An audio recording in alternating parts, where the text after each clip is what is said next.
Bismillahirrahmanirrahim. Hi everyone. So this is the second video talking about point of care ultrasound, just like an introduction. So let's do it. Now we're going to get into the ultrasound modes. We're going to just go briefly about over the modes that you most likely going to encounter. The most common one and the traditional one and the default one is the two-dimensional mode, or the 2D mode, or some people call it the B mode. B for brightness, or bright dots, because it's basically formed by little dots, black and white dots, which is the way that the ultrasound machine interprets the wave that's coming from the structure. And in this picture you can classically see what the definitions that I was talking about in the previous slide: the hyperechoic, isoechoic, anechoic, or hyperechoic structures seen in this 2D mode, or the B mode. So the second most common mode that you're probably going to use in the medical world is motion mode, or the M mode, which is basically another way of looking at the structures, but this time in the time axis. So for example, if you are doing the 2D mode of the heart, or like cardiac exam here, and then you decided to look at it using the M mode. This is here's the probe where the arrow is, and then you press on the M mode, and then a line is gonna go all the way from the probe all the way down to the bottom of the image.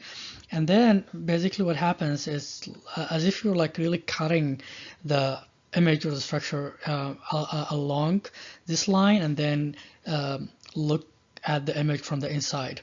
So in this image, for example, here is going to be the chest wall, because it's the most closer to the probe.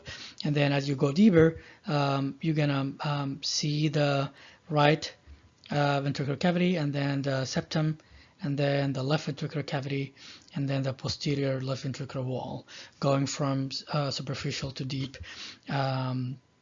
So for example, here you can you can tell if this is like if this is like a systole or diastole cycle, right? So you see the contractility here during systole, and here during diastole, systole, diastole, and so on.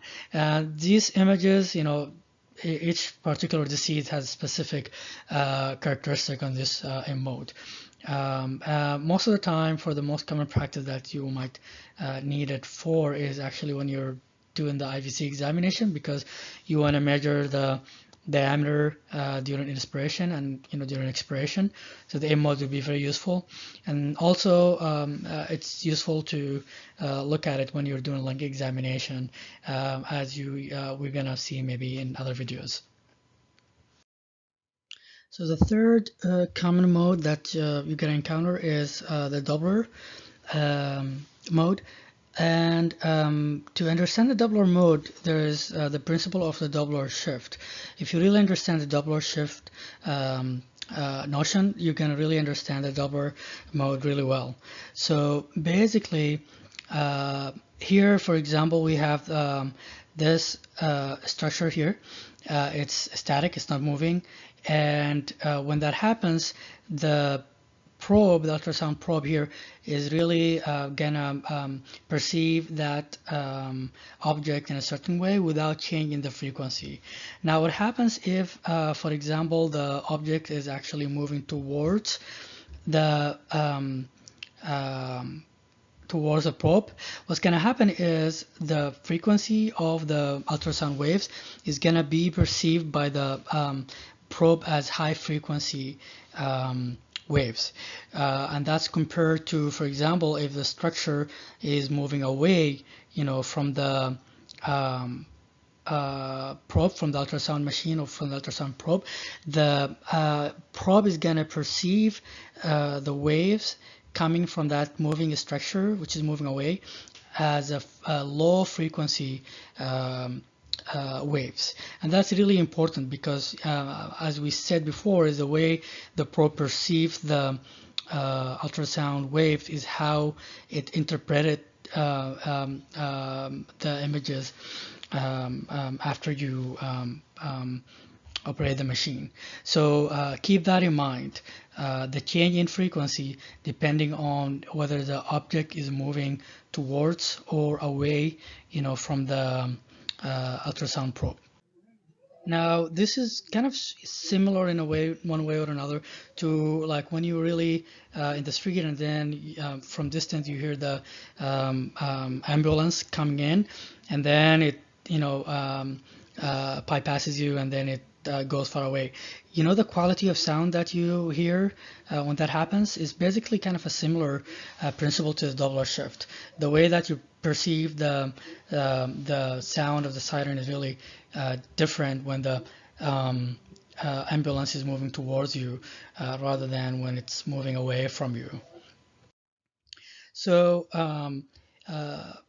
when you're using the probe for your device, the probe will really perceive this change better when it's in the same line with the moving subject, like 180 degree. Now, what happens if you look at the structure from a different view, meaning you're looking perpendicular, like 90 degrees from top to bottom. Now, you're still gonna have some wave of ultrasound coming to the probe, but as you can imagine, it's not gonna be as strong as a wave that's gonna be perceived when the probe was at the 180 degree.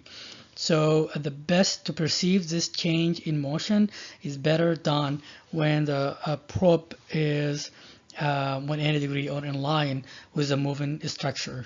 And that moving structure most of the time will be blood, right? So this is when we use the Doppler shift principle more often. Having said that, people have used the Doppler shift to create different images, and the most famous one maybe is the color flow Doppler, the one here. So basically, so this one again uses the principle of the Doppler shift, and traditionally they decided to make it in a way that the waves that are coming to with high frequency coming towards the probe is going to be red, and the other low frequency waves coming from a moving subject that's moving away from the probe is going to be reflected by a blue color. This is just traditionally put, right? But the principle is kind of the same. And some people use BART to kind of remember this. So blue away, red is towards the probe. Another use of the Doppler shift is to create what is known as a spectral Doppler. This image here, you probably have seen this when you saw some of the echo images, right? So basically it's the same principle. So conventionally they decided that anything above that line here basically represents high frequency waves that is coming from object that is moving towards the probe, and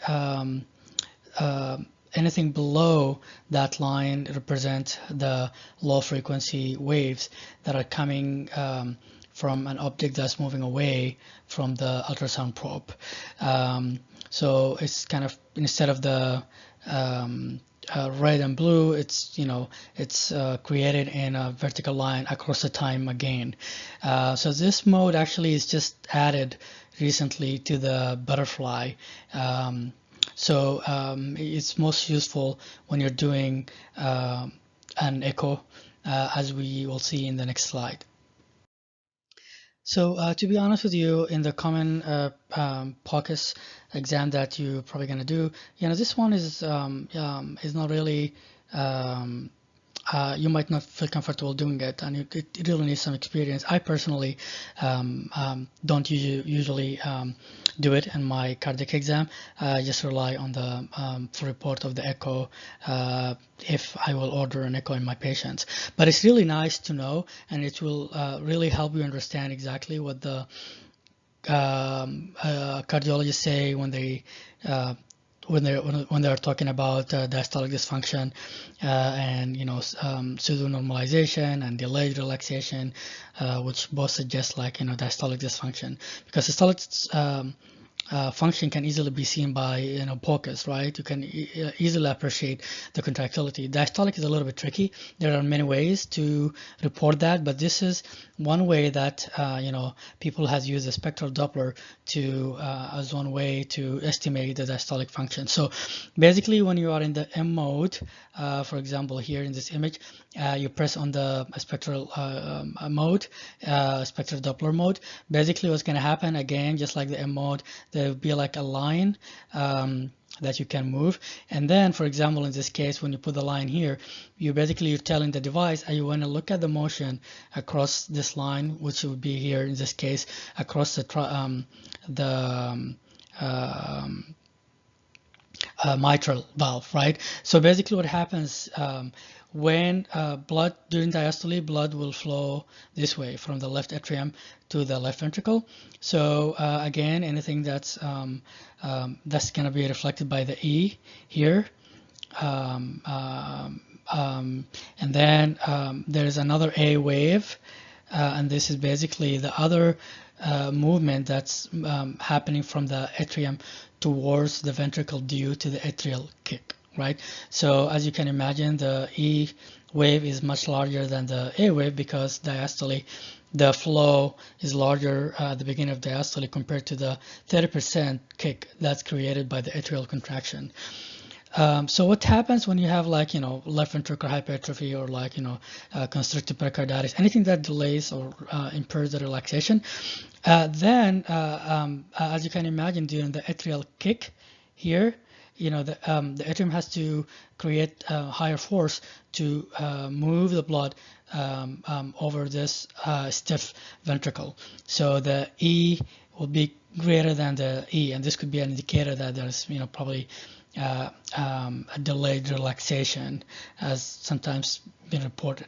And when there's more stiffness in the left ventricle, again, what happens? The left atrium will compensate, and the atrial kick again will be less forceful, and that will create an image that kind of looks like the one at the beginning here, right? So this is called pseudo normalization because the E and the A wave, they're looking similar to a normal left ventricle, but actually it's not because of that, but because of the compensation that the left atrium was able to create.